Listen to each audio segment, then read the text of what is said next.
Anda kembali di iNews Prime bersama saya Abraham Silaban. Pemirsa, membawa 5.000 bahan peledak, 2 nelayan ditangkap Satgas G20 di Pelabuhan Jangkar Situbondo. Mereka mengelabui petugas dengan menyembunyikan bahan peledak di dalam kardus. Apa itu? Kamu jemput ya? Siapa namanya? Satuan Tugas Pengamanan G20 Direktorat Polisi Perairan Udara Polda Jatim menangkap 2 orang nelayan di area Pelabuhan Jangkar Situbondo, Jawa Timur. Mereka ditangkap karena membawa ribuan bahan peledak atau detonator. Keduanya berasal dari Pulau Raas Madura dengan tujuan Pelabuhan Jangkar, Kabupaten Situbondo. Saat penggeledahan, mereka sempat mengelabui petugas dengan menyembunyikan 5.000 bahan baku bom ikan di kotak kardus. Pelaku mengaku bahan baku tersebut akan dirakit menjadi bom ikan.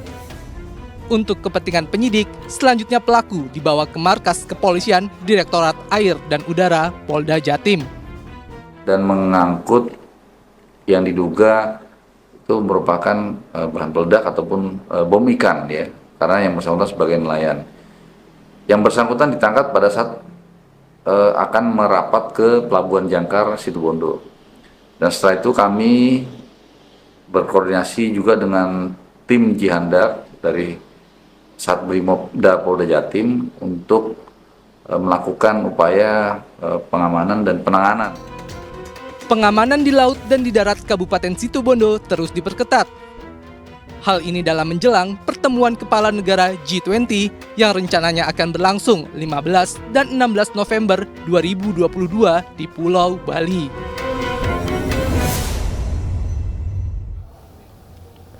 Menko Marves Luhut Binsar Panjaitan memastikan Presiden Rusia Vladimir Putin dan Presiden Ukraina Volodymyr Zelensky absen pada KTT G20 di Nusa Dua Bali. Sementara Presiden Amerika Serikat Joe Biden dan Presiden Tiongkok Xi Jinping dipastikan hadir.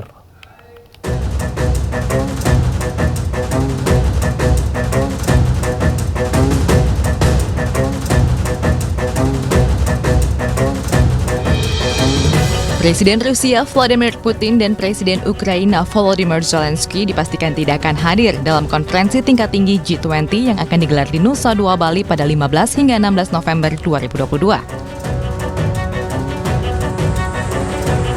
Kabar absennya Putin dan Zelensky pada KTT G20 dipastikan langsung oleh Menteri Koordinator Bidang Maritim dan Investasi Luhut Binsar Panjaitan.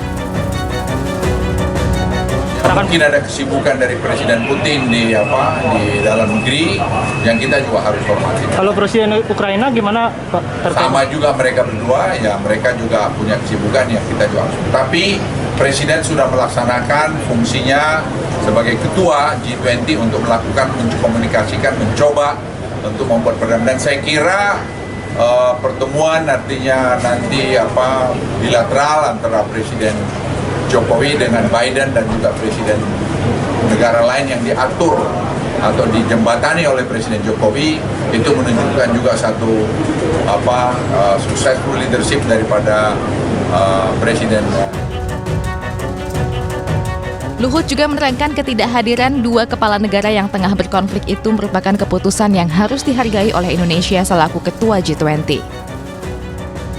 Sampai dengan hari ini, sebanyak 17 kepala negara terkonfirmasi akan hadir di puncak KTT G20, termasuk Presiden Amerika Serikat Joe Biden dan Presiden Tiongkok Xi Jinping.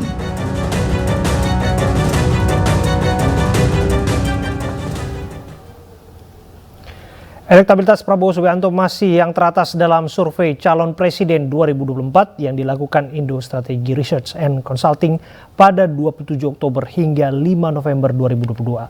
Prabowo masih unggul di atas Ganjar Pranowo maupun Anies Baswedan dengan raihan elektabilitas 31,8%.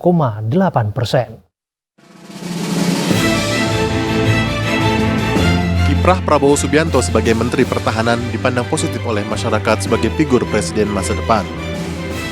Hasil survei calon presiden yang digelar Indo Strategy Research and Consulting, Prabowo masih unggul dengan 31,8%, disusul Gubernur Jawa Tengah Ganjar Pranowo 20,5%, dan mantan Gubernur DKI Jakarta Anies Baswedan di angka 13,2%. Sedangkan Gubernur Jawa Barat Ridwan Kamil meraih 6,6%, dan Menteri BUMN Erick Thohir mendapatkan 4,8%. sedangkan nama calon lain masih di bawah 4% seperti Hovifah, AHY, Puan Maharani, dan Sandiaga Uno.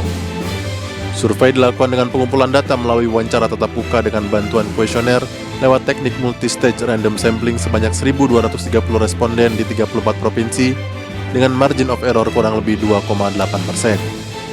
Tim Liputan iNews melaporkan.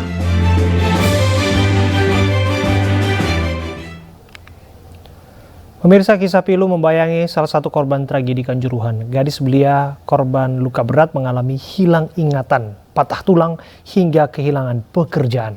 Korban sebelumnya sempat koma dan dirawat di rumah sakit selama 23 hari.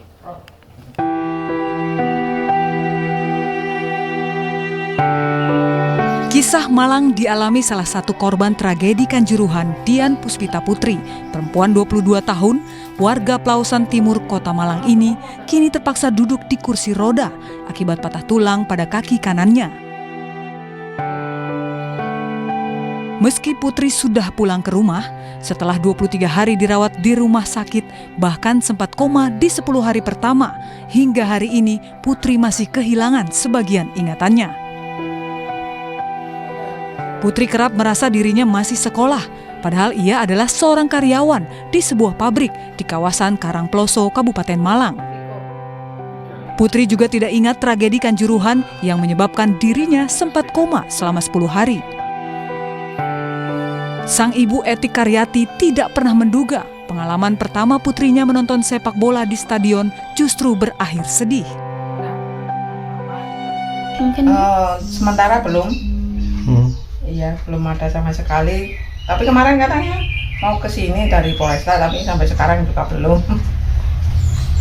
Terus untuk pekerjaannya bagaimana? Bukan sudah kerja, akhirnya sekarang gimana? Iya, kemarin kontrak 3 bulan, cuman akhirnya di-cut dulu. Tapi nanti setelah dia sembuh, benar-benar sembuh, pabrik sudah menerima kalau langsung masuk. Akibat patah kaki dan kehilangan ingatannya ini, kini Putri tidak bisa lagi bekerja.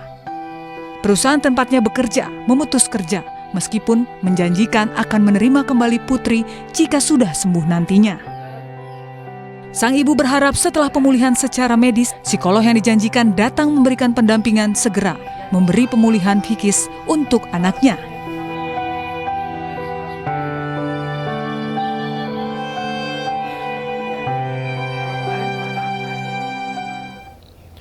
Kericuan terjadi saat ratusan pengemudi ojek online mendatangi sebuah hotel di kawasan Mangga Besar, Taman Sari, Jakarta Barat. Mereka ingin menghakimi seorang pria yang diduga menganiaya salah satu rekan mereka.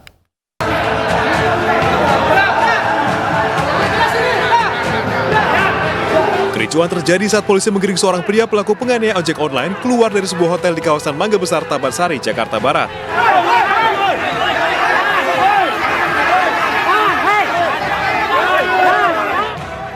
Ratusan pengemudi ojek online yang tak terima rekan mereka dianiaya tersulut emosinya saat pelaku dimasukkan ke dalam mobil polisi.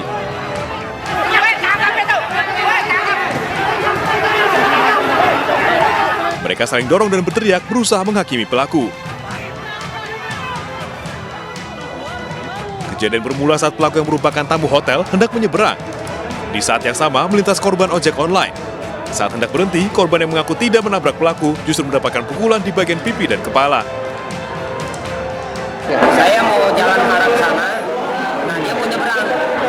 Nah sebelum masih ada jarak 1 meteran, dia mau memukul saya. Enggak, orang masih ada jarak 1 meteran. Oh tiba-tiba dipukul? Iya, dia mau mukul, saya berhenti. Kenapa lu mau mukul gua? Saya bilang gitu kan. Lu nabrak gua? Nabrak, orang masih jaraknya jauh. Terus tiba-tiba langsung dipukul apa? Langsung dipukul. Lukanya di mana bang? Di pipi? Sini. Hari ini terjadi ada kasus penganiayaan yang mana diawali dari seseorang menyeberang dan hampir tertabrak oleh ojol sehingga marah-marah dan terjadi pemukulan. Setelah melakukan pemukulan, si pelaku lari ke Hotel Sumi sehingga rekan-rekan ojol menghubungi kawan-kawan ojol yang lain sehingga berkumpul di depan Hotel Sumi ini. Pelaku penganiayaan telah diamankan ke Polres Metro Jakarta Barat untuk diperiksa. Sementara korban divisum di rumah sakit. Seorang muda dihakimi warga karena mencuri pakaian dalam wanita. Informasinya kami hadirkan untuk Anda saat lagi.